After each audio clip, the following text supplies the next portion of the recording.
Sanibona Bantwana. Are you ready to play the verbs game?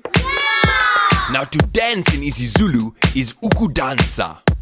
So when I say dansa, I want you all to dance. And the verb for to sing in isiZulu is ukucula. So when I say cula, I want you all to sing. Are you ready? Here we go. Dansa. Cula. Dansa. Cula. Very good. Now we're going to add a word. To jump in isiZulu is ukukuma. So when I say kuma, I want you all to jump. Are you ready? Here we go. Dansa. Kula. Kuma. Very good. Now we're going to add a word. To speak is ukukuluma. When I say kuluma, I want you all to speak. Let's put them all together.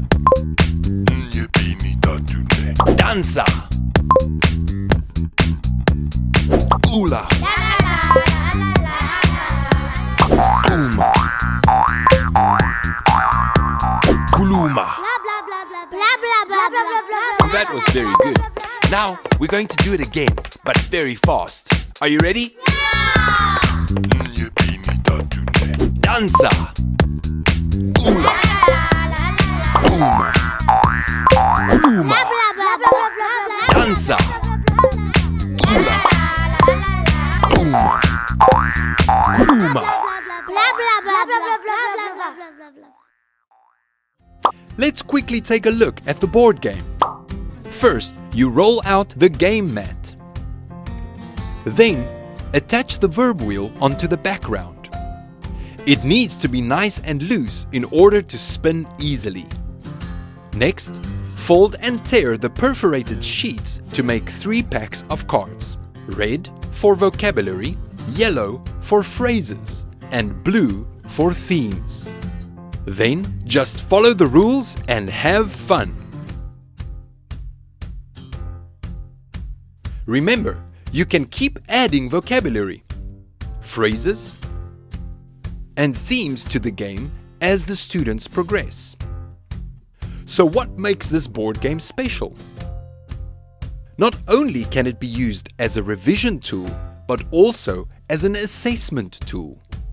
It incorporates total physical response, and there is no limit to adding new vocabulary. Finally, you will see that the 4 levels of the board game correspond with the 40 lessons of the syllabus. In other words, every level of the game represents 10 lessons of the syllabus.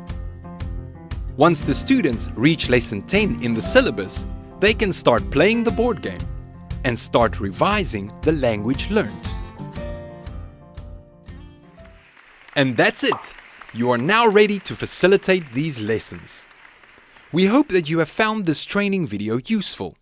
For more information or technical support, email us at info@abutisyllabus.com. From the Abuti team, we'll see you soon. Happy teaching! Goodbye.